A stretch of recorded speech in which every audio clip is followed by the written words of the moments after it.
নমস্কার বন্ধুরা, আবার একটা নতুন রেসিপি নিয়ে তোমাদের কাছে হাজির হয়েছি।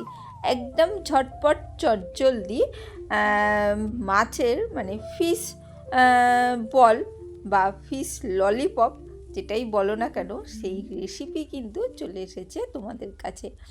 একদম সহজ পদ্ধতিতে বাড়িতে থাকা কিছু উপকরণ দিয়েই কিন্তু এই টেস্টি ফিশ ললিপপ তৈরি হয়ে যাবে। চলো দেখে নেওয়া যাক। এই জন্যে আমি এখানে মাছ নিয়েছি 2 পিস। এটাকে লবণ আর হলুদ দিয়ে একটু সেদ্ধ করে নিয়েছি। ঠিক আছে, সেদ্ধটা দেখায়নি, জাস্ট লবণ আর হলুদ দিয়ে সেদ্ধ করা রয়েছে।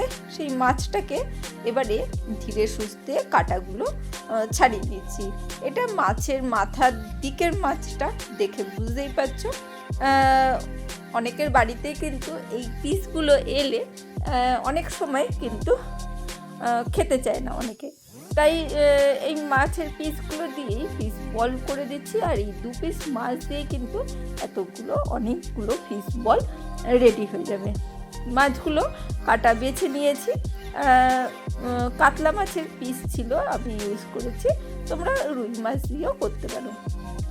এখানে সামান্য কিছু পেঁয়াজ কুচি নিয়েছি, একদম ছোট্ট সাইজের পেঁয়াজ কুচি নিয়েছি। আর এখানে অল্প একটু আদা রসুন আর পাকা লঙ্কা পেস্ট করেছি, সেই পেস্টটা নিয়েছি অল্প সামান্য। আর সামান্য একটু লবণ দিচ্ছি। মাছ সেদ্ধ করার সময় লবণ দিয়েছি, কিন্তু তাও একটু সামান্য লবণ একটু দিয়ে দিলাম। আর সামান্য দিয়ে দেবো একটু গরম মশলা গুঁড়ো, বাড়িতে থাকা যে গরম মশলা আমরা রেডি করে সেই গরম মশলা গুঁড়ো দিয়ে ভালো করে কিন্তু চটকে মেখে নিচ্ছি। ভালো করে চটকে মাখার সময় কোনো যদি কাটা থাকে তখন কিন্তু এটা বের করে নেবে। অনেক সময় থেকে যায়, কিন্তু এটা যেহেতু বড় পিসের মাছ মোটামুটি ছিল না, মোটামুটি কাটাগুলো আমার বেরিয়েই গেছিলো। তাই মাখার সময় একটু সাবধানে মাখবে, যদি কাটা থাকে হাতে ফুটে যেতে পারে, যেটা সাবধানে মেখে নিতে হবে। আর এখানে আমি দিয়ে দিচ্ছি একদম ছোটো চামচের 2 চামচ ছাতু, ছোলার ছাতু যে আমরা খাই সেই ছাতু কিন্তু অল্প 2 চামচ মতন দিয়ে দিচ্ছি। এটা জাস্ট বাইন্ডিংয়ের জন্য একটু যেরকম লাগবে সেই রকম কিন্তু পরিমাণ। একটু তোমরা বেসনও দিতে পারো, কোনো অসুবিধে নেই, কর্নফ্লাওয়ারও দিতে পারে, জাস্ট বাইন্ডিংয়ের জন্যে এটা দিতে হবে। কিন্তু ছাতু দিয়ে দেখবে দারুণ একটা কিন্তু স্বাদ হয়। একবার ফিশ এই ললিপপটা আমার মতন করে বানিয়ে দেখবে, ভালো লাগবে। দেখো বেশ মন্ড মতন হয়ে গেছে, তখন আমি এই গোল গোল করে বল করে থালার মধ্যে রেখে দেবো। একটা যে কোনো একটা সাইজ করে নেবো, মোটামুটি একই সাইজ রাখার চেষ্টা করব। তবুও যদি বাড়িতে ছোট বড় হয়েই যেতে পারে, কোনো অসুবিধে নেই। বলগুলোর মাঝখানে একটু গর্ত করে একটা করে এই যে শুকনো কিচমিচ, কোনো ভিজিয়ে টিজিয়ে নিইনি, শুকনো কিচমিচ আমি কিন্তু এর মধ্যে পুড়ে দিয়ে জাস্ট বল গড়ে নিচ্ছি। দেখো সুন্দর একটা গোল করে বল মতন গড়ে নিচ্ছি। স্টেপ বাই স্টেপ দেখে ধৈর্য ধরে শিখে নাও আর করে দেখো, দারুণ লাগবে। যখন ভেজে খাবে তখন যখন মুখে একটু এই কিচমিচগুলো পড়বে, আমি কিন্তু বেশি না, একটা করে পিস কিন্তু আমি ছোট কিচমিচ কিন্তু এর মধ্যে দিয়ে দিচ্ছি। দেখবে অসাধারণ লাগে। জানি না কোনো দিন করেছো কি, একবার অবশ্যই করে দেখবে। আর যারা এই পর্যন্ত রয়েছো, লাইক দিতে ভুলে গেছো, অবশ্যই একটা ছোট্ট করে লাইক দিয়ে দিও। দেখো আমার বলগুলো মোটামুটি গড়া হয়ে গেছে। আর এখানে কর্নফ্লেক্স নিয়েছি, সেটা একটু গুঁড়ো করে নিলাম মিক্সির বাটিতে। জানো আমি মোটামুটি যে কোনো চপ কাটলেট করতে গিয়ে কর্নফ্লেক্সটা ব্যবহার করি বেশি। কর্নফ্লেক্সটা রেখে দিই, সেটা গুঁড়ো করে নিয়েছি। তোমরা বিস্কুটের গুঁড়োও ইউজ করতে পারো, কোনো অসুবিধা নেই। আর একটা বাটিতে একটু ডিম ভেঙে নিচ্ছি, একটু পাতলা চওড়া প্লেট মতনই ব্যবহার করেছি যাতে সুবিধা হয়। আর যারা এই পর্যন্ত দেখছো, লাইক দিতে ভুলে গেছো, অবশ্যই একটা লাইক দিয়ে দিও। আর যারা রয়েছো ধৈর্য ধরে, তাদেরকে অসংখ্য ধন্যবাদ। ডিমের মধ্যে একটু লবণ আর ওখানে কর্নফ্লেক্সের মধ্যেও একটু সামান্য লবণ দিয়ে দিলাম, যাতে কোটিংয়ের গাটাও একটু লবণ হয়। আর একটু গোলমরিচ গুঁড়ো, মানে ডিমের মধ্যেও একটু গোলমরিচ গুঁড়ো দিলাম, আর কর্নফ্লেক্সের গুঁড়োটার মধ্যেও ডিমের গোলমরিচ গুঁড়ো দিয়ে দিলাম। দেখো ভালো করে ডিমটাকে একটু কাঁটা চামচ দিয়ে সামান্য একটু ফিটিয়ে নিচ্ছি, মিশিয়ে নিচ্ছি। আর তার মধ্যে ডিমের তার মধ্যে গোলার মধ্যে হাফ চামচ মতন ময়দা আমি কিন্তু দিয়েছি, সামান্য একটু। তোমরা কর্নফ্লাওয়ারও দিতে পারো, কোনো অসুবিধে নেই। এইভাবে ময়দা দিয়ে জাস্ট ডিমটাকে আবারও সুন্দর করে মিশিয়ে ফেটিয়ে নিতে হবে, সুন্দর করে কিন্তু ভালো করে মিশিয়ে নিতে হবে। অনেকেই অনেক রকমভাবে করে, আমি যেভাবে করি মাঝে সাঝে সব কিছুটাই একটু আধটু পাল্টে করি। সবসময় একই রকম ভালো লাগে না, তাই একটু পাল্টে পাল্টে করার চেষ্টা করি, ভালো লাগে। আর ভালো লাগে যখনই পরিবারের সবার, তখনই আমি সেই রেসিপিগুলো তোমাদের সাথে শেয়ার করার চেষ্টা করি। জানি তোমরাও সেই রেসিপিগুলো পেয়ে খুশি হবে।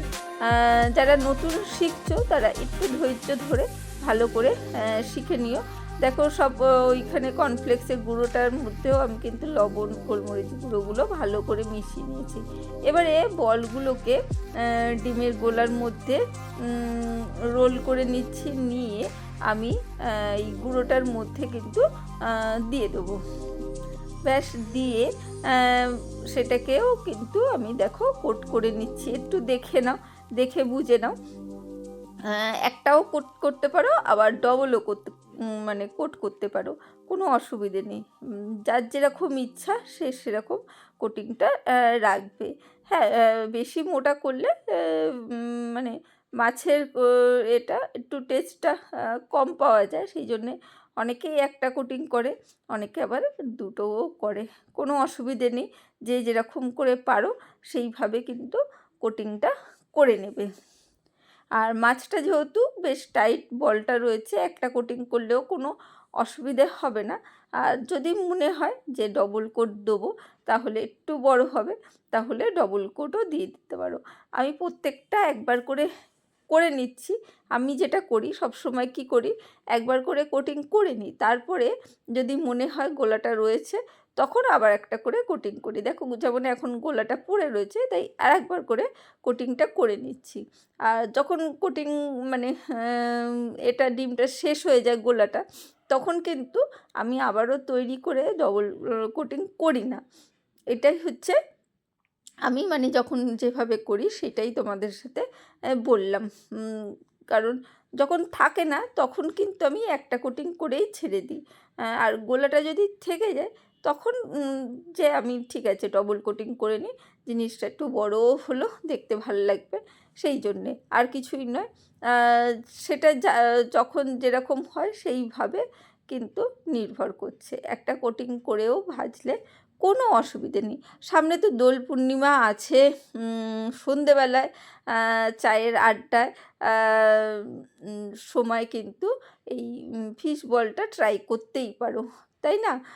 সন্ধ্যে মানে হোলিতে বা দোল পূর্ণিমার সন্ধ্যেটা কিন্তু জমে যাবে। আর যে কোনো দিনই সন্ধেবেলায় এরকম ফিশ ললিপপ থাকলে বেশ আড্ডাটা কিন্তু জমে যাবে পরিবারের সাথে। দেখো আমি একটু সাদা তেল গরম করে দিয়েছি।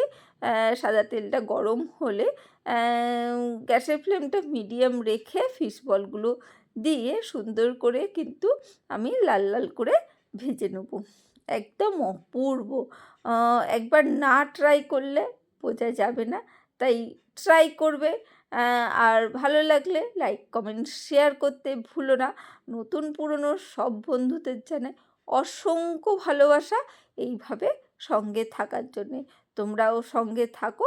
আমি তো প্রতিনিয়ত তোমাদের সঙ্গে থাকার চেষ্টা করি। চলো, সবাই সবার পাশে না থাকলে আমাদের এই সুন্দর পথটা সুন্দর হয়ে উঠবে না, তাই না? দেখো, সুন্দর করে আমি লাল লাল করে মোটামুটি ভেজে কিন্তু তুলে নিচ্ছি। একটু ব্রাউন ব্রাউন হয়েছে, আমি সেই পর্যায়ে কিন্তু ওলটপালট করে যেগুলো হয়ে যাচ্ছে সেইগুলো তুলে ফেলছি। কারণ বেশি রং করলে কিন্তু যখন স্ট্যান্ডিং টাইম দেবে তখন কিন্তু রংটা আর একটু ডার্ক হয়ে যাবে বা ডিপ হয়ে যাবে। সেই জন্যে একটু হালকা থাকতে কিন্তু নামাবে। যারা নতুন শিখছো তাদের উদ্দেশ্যে কিন্তু আমি বলে দিলাম, কারণ আমার দায়িত্ব তোমাদের ঠিক করে বুঝিয়ে শেখানো বা বলা, কারণ তোমরা তাহলেই তো ঠিক করে শিখতে হবে, তাই না? দেখো, আমার মোটামুটি বলগুলো ভাজা হয়ে গেছে এইভাবে। দেখো, ভাজা হয়ে গেছে। আর একটু টমেটো সস দিয়ে দিয়েছি, টমেটো সস, কেচাপ, যেটা ইচ্ছা। আর মাথায় একটা করে টুথপিক গুঁজে দেবে, তাহলেই হয়ে যাবে। চলো, আজকের জন্য টাটা, বাই বাই।